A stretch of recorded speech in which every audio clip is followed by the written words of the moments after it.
Yo, thanks for tuning in to Celeb Source, your source for celeb news. Now, today we have T-Pain talking about a sketchy situation involving Travis Scott. We got T.I. in the episode of Game of Thrones talking about who the king of the South is. We got Akademiks and Guapdad going back and forth with the Twitter beef, and Tekashi 6ix9ine teasing his haters as always. Yo, if this is your first time to the channel, be sure to like, be sure to subscribe to the channel, hit that notification bell on the side so you can be updated on and first in line to get this content. Yo, big up to Cruise Control that's seeing us while he's taking care of business, and everybody that was putting us on deck concerning Roger Troutman and Zach, concerning the auto-tune and who the real father of auto-tune is all about. I try to think about it myself and say, yo man, well, you know, maybe it's about like in the rap era, but I don't even want to go there because y'all just gonna have me hemmed up on the corner once again. Now, first things first, we got T-Pain telling us a crazy story about his interaction with Travis Scott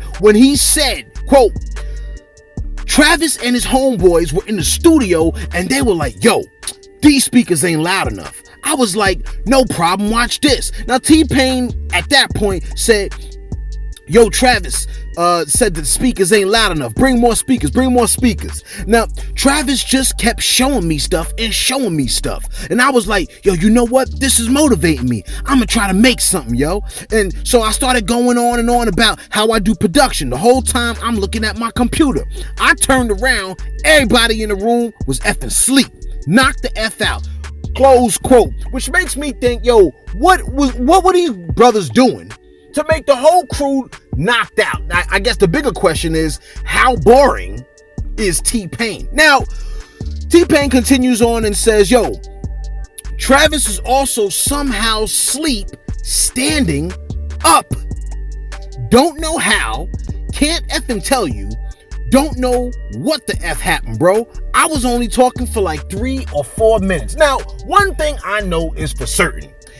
If you are drinking or maybe even smoking anything or doing anything like that, I know that it has the power and the capability of altering your perception of time. So perhaps when T-Pain thinks he was speaking for approximately 3 to 4 minutes, in actuality, he may have been speaking for a whole lot longer than he actually imagines that he did. Alright, so, yo, big up to T-Pain for being a good sport about it. Everybody else fell asleep on the man while he was explaining how he does his production, quote-unquote, production. Now, next on deck is T.I., who, as in an episode of Game of Thrones, is declaring himself to be the king of the South. Now, we did have the East Coast, West Coast rivalry, and now it appears that no one has declared themselves to be the king of the South, and so T.I. determines that since he has come up with the term,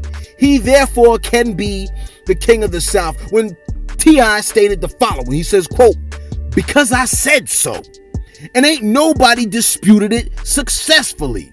Are you sure nobody disputed it successfully? Are you allowing them to? Okay, he said, and nobody disputed it successfully.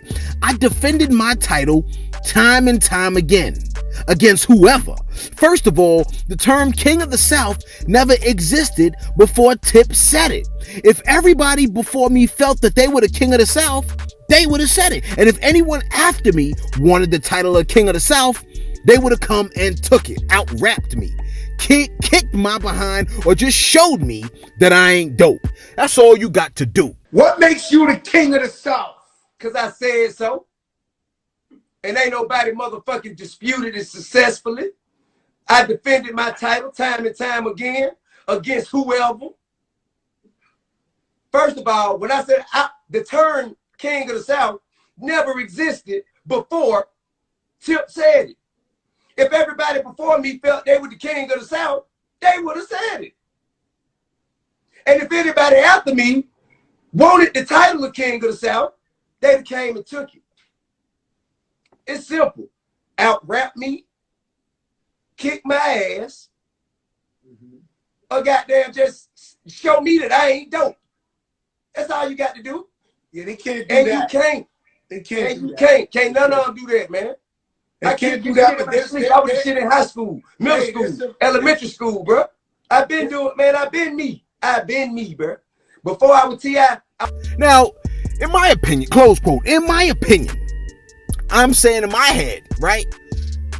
Lil Wayne, in my book. Now, you may not agree, but in my book, Lil Wayne is in the top 5, no questions asked. He is a savage, and the man doesn't even write down his lyrics. So, as far as I'm concerned, we talk about the King of the South, you now got to deal with Lil Wayne. And if he wants to attempt to go against you, King of the self-proclaimed King of the South. Now, again, I don't want to take anything from T.I. because T.I. is an OG in the game. He's a boss, okay? But Lil Wayne, I mean, come on now. Everybody might not agree with him concerning his political views and his position concerning where he stands in terms of, social justice issues. But lyrically speaking, Lil Wayne is a force to be reckoned with. And that's just one person that I just threw out there that's in my top 5. Now, Akademiks has seemed to be, can I say a bad month? For me, it appears like DJ Akademiks is having a very, very bad month. Okay? Now, we already know that he had his back and forth with Freddie Gibbs. Okay? He also had his back and forth with Meek Mill. All right, lots of people are having this back and forth with DJ Akademiks, and it's not looking so good. And some folks, even some of our celeb sources, some of us have stated that, it's possible that it's largely connected with the fact that he started showing off his house. And folks love you when you at the bottom. Folks love you when you are in the basement. Now, DJ Akademiks has been going back and forth with the likes of Guapdad 4000, and they've been going back and forth something serious. Now, Guapdad started off this Twitter battle by stating the following. He says, "The fall of Akademiks has been beautiful to watch. Thank you, Freddie Gibbs," attributing everything that's going on with DJ Akademiks concerning his loss of working at Complex and being permanently banned from Twitch. Is it Twitch? Twitch, whatever it's called. Freddie Gibbs, it appears, will be taking the not the fall, but he's going to be taking the accolades for that. So he says, "The fall of Akademiks has been beautiful to watch. Thank you, Freddie Gibbs." And DJ Akademiks chimes in and says, "Russ, ending your non-existent career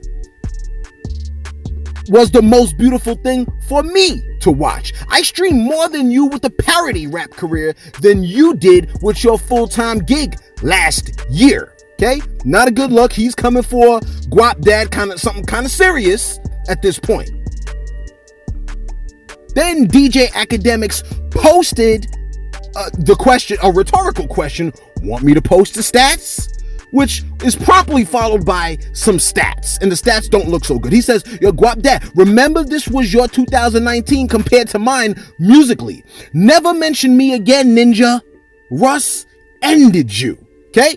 Now, Guapdad comes back and says, "Bro, wipe the cheeseburger grease off your phone. I did better than you, and you had 6ix9ine, and this was my first year independent too." But then Guapdad didn't stop there. He says, "You're weird behind the genital sucking rap dork who made a platform off of being messy. Your job is to literally be Randall from Recess. You're an unnecessary cancer to the culture. Since you got here, you never added anything positive and only highlighted BS. Ninja, you a mark."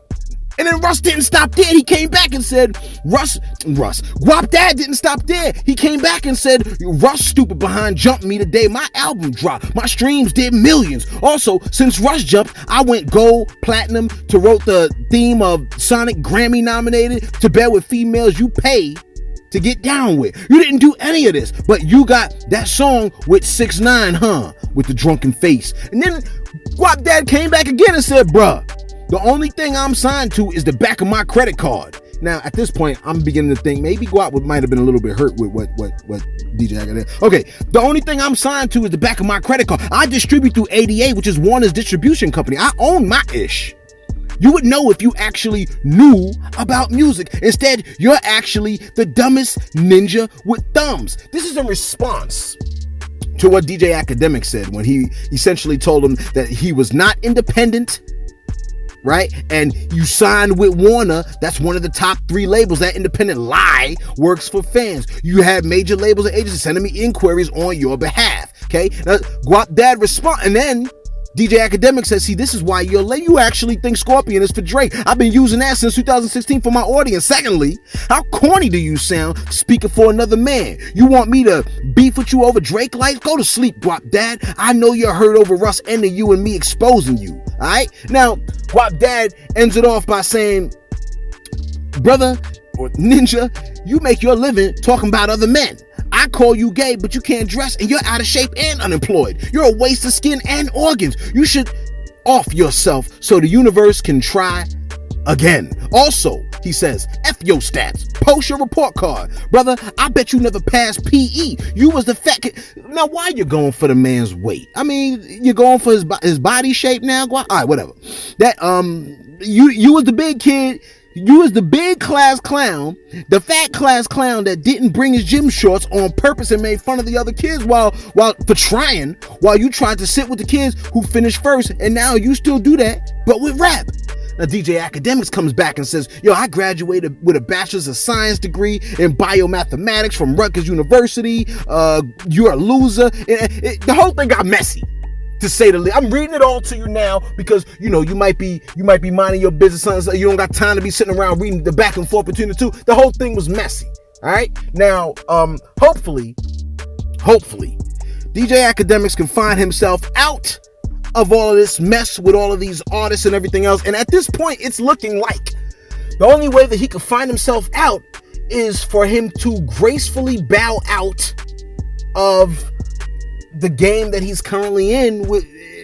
It almost looks like the field that he's in that they want him to bow out of and stop doing what he's doing. Although I think what he does oftentimes assists with keeping many artists relevant because their names are still, in the news. This is hip hop news. There's celebrity news, and rap artists are celebrities. I mean, what we're doing is essentially what he does. The only difference is that I would like to put the fires out, whereas people are saying this man is lighting fires. Okay, so Celeb Source is not looking for merely the negative press. All right, we just trying to give you the news, and then you can make of it what you want to make of it. A lot of the news is crazy. Anyhow, 6ix9ine rounds off this session of Celeb Source News with a post of himself playing the I Get Money song in the background while he has covered himself